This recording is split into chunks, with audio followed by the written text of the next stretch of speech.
பிரியமானவர்களே, உங்கள் யாவருக்கும் ஆண்டவராகிய இயேசு கிறிஸ்துவின் நாமத்தினாலே காலை வணக்கத்தையும் வாழ்த்துதலையும் தெரிவித்துக் கொள்கிறேன். கர்த்தருடைய கிருபை நம் அனைவரோடு கூட இருப்பதாக. இந்த நாளின் காலை வேளையிலும் கர்த்தர் நமக்கு தருகிற வேத வார்த்தை சங்கீதங்களின் புஸ்தகம் 74வது சங்கீதம் 11வது வசனம் இவ்விதமாய் சொல்லுகிறது: உமது வலது கரத்தை ஏன் முடக்கி கொள்ளுகிறேன், அதை உமது மடியிலிருந்து எடுத்து ஓங்கி நிர்மூலமாக்கும் என்று சொல்லி வேதம் நமக்கு கூறுகிறது. எனக்கு அருமையானவர்களே, இந்த காலை வேளையிலே நான் உங்களோடு கூட விதமாய் பேச விரும்புகிறேன். உமது வலது கரத்தை ஏன் முடக்கி கொள்ளுகிறேன்? என்னை கேட்டுக்கொண்டிருக்கிற என் அன்பு தேவனுடைய பிள்ளைகளே, என்னை கேட்டுக்கொண்டிருக்கிற என் அன்பு தேவனுடைய திருச்சபையே, இந்த வசனம் வழக்கமாய் நம் காலை தியானத்தில் இருந்து வித்தியாசப்பட்ட ஒரு வேத வசனமாயிருக்கிறது. இதோ இந்த சங்கீதத்தை குறித்து சொல்லும் பொழுது இது ஆசாப்பின் சங்கீதமாய் இருக்கலாம் என்று கருதப்படுகிறது. தேவனுடைய நகரம் அல்லாவிட்டா தேவனுடைய ஆலயமாய் எருசலேம் ஆலயம் அது பகைவர்களால் பிடிக்கப்பட்டு அது பகைவர்கள் அந்த ஆலயத்தை அதை நிர்மூலமாக்க நினைக்கிற பொழுது இந்த சங்கீதம் பாடப்பட்டதாய் நாம் கருதப்படுகிறோம். இதை வேத அறிஞர்கள் அவ்விதமாக தான் கருதுகிறார்கள். எனவே என்னை கேட்டுக்கொண்டிருக்கிற என் அன்பு தேவனுடைய திருச்சபையே, இந்த சங்கீதம் சற்று வேதனை கலந்த ஒரு சங்கீதமாயிருக்கிறது. மிகுந்த வேதனையுள்ள ஒரு மனிதன் தேவனை பார்த்து இவ்விதமாய் கூறுகிறான்: ஏன் ஆண்டவரே நீர் அமைதியாயிருக்கிறீர்? ஏன் நீர் செயல்பட மறுக்கிறீர்? ஏன் உம்முடைய வார்த்தை விளங்குவதில்லை? நீ பகைவர் உம்மை நிந்திக்கிற பொழுது, தேவனுடைய ஆலயத்திலே வந்து பகைவன் தன்னை உயர்த்துகிற பொழுது, ஏன் ஆண்டவரே நீர் கேளாதவர் போல இருக்கிறீர் என்கிறதா இந்த சங்கீதம் பாடப்படுகிறது. என்னை கேட்டுக்கொண்டிருக்கிற என் அன்பு தேவனுடைய பிள்ளைகளே, எனவேதான் இப்பொழுது அவன் சொல்லுகிறான்: ஏன் உமது கரத்தை மடக்கி கொள்கிறேன், அதை உமது மடியிலிருந்து எடுத்து ஓங்கி நிர்மூலமாக்கும் என்று சொல்லுகிறான். இந்த காலை வேளையிலும் ஆண்டவரை நோக்கி நம்முடைய ஜபம் அதுதான்.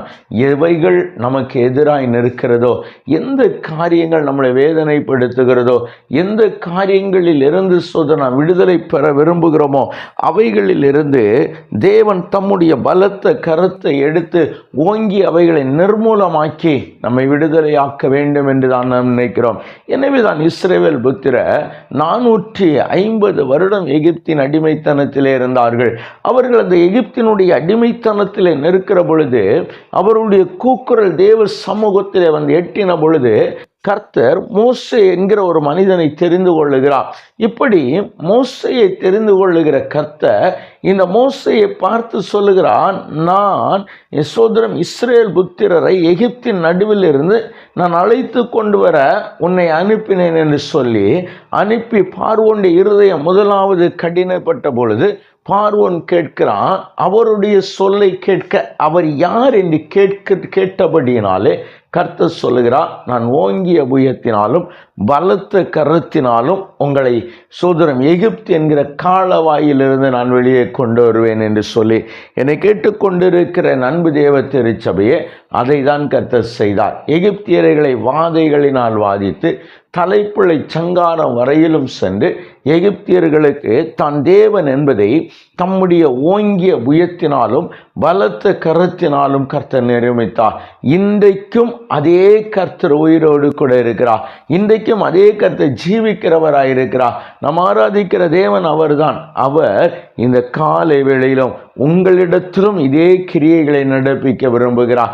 எந்த காரியங்களிலிருந்து நீங்கள் விடுதலை பெற விரும்புகிறோ அங்கே தேவன் தம்முடைய கரத்தை ஓங்கி உங்களை விடுதலை ஆக்கும்படியாய் உங்களுடைய சத்துருவுக்கு எதிராய், அதாவது உங்களை வேதனைப்படுத்துகிறவர்களுக்கு எதிராய், உங்களை அடிமைப்படுத்தி வைத்திருக்கிற எதிராய், உங்களுடைய கட்டுகளுக்கு எதிராய், உங்களுடைய பாடுகளின் பிரயாசங்களுக்கு எதிராய் தேவன் தம்முடைய கரத்தை ஓங்க போகிறார். அப்படியானால் நாம் செய்ய வேண்டியது என்ன? இந்த காலை வேளையிலும் நாம் அதை தான் செய்ய போகிறோம். ஆண்டவரே, உம்முடைய கரத்தை ஓங்கி அவைகளை நிர்மூலமாக்கி எங்களை விடுவியும் என்று கேட்க போகிறேன். எனவே இதை செய்யும்படியாய் கண்களை மூடி ஜெபிக்கலாமா? எங்களை நேசிக்கிற எங்கள் நல்ல தகப்பனே, இந்த நல்ல வேளைக்காய் உமக்கு நன்றி. ஆம் ஆண்டவரே, உம்முடைய வேத வசனம் சொல்லுகிறது, உமது கரத்தை ஓங்கி நிர்மூலமாக்கும் என்று சொல்லி, இன்றைக்கு உம்முடைய பிள்ளைகளுக்கு விரோதமாய் நிற்கிறவைகளை, உம்முடைய பிள்ளைகளுக்கு விரோதமாய் சோதர் நடக்கிறவைகளை, ஆண்டவரே சோதர் எந்த காரியங்களும் உம்முடைய பிள்ளைகளை அடிமைப்படுத்தி வைத்திருக்கிறதோ, எந்த காரியங்களும் உம்முடைய பிள்ளைகளை பயப்பட வைக்கிறதோ, அவைகளுக்கு எதிராக என் தேவன் தம்முடைய கரத்தை ஓங்கி ஆண்டவரே அவைகளை நிர்மூலமாக்கி என் ஆண்டவர் தம்முடைய பிள்ளைகளை விடுதலையாக்க வேண்டும் என்று ஜெபிக்கிறோம். நன்றியோடு துதிக்கிறோம் ஆண்டவரே. கிருபையினால் கர்த்தர் முடிசூட்டிக்கொள்ளும், நன்மையினால் கர்த்தர் பாதுகாத்துக்கொள்ளும். தொடர்ந்து தேவ கிருபை எங்களோடு கூட வரட்டும், நிறைவாய் நடத்தும். இயேசுவின் நாமத்தில் ஜெபிக்கிறோம் எங்கள் ஜீவனில் நல்ல பிதாவே. ஆமேன், ஆமேன், ஆமேன்.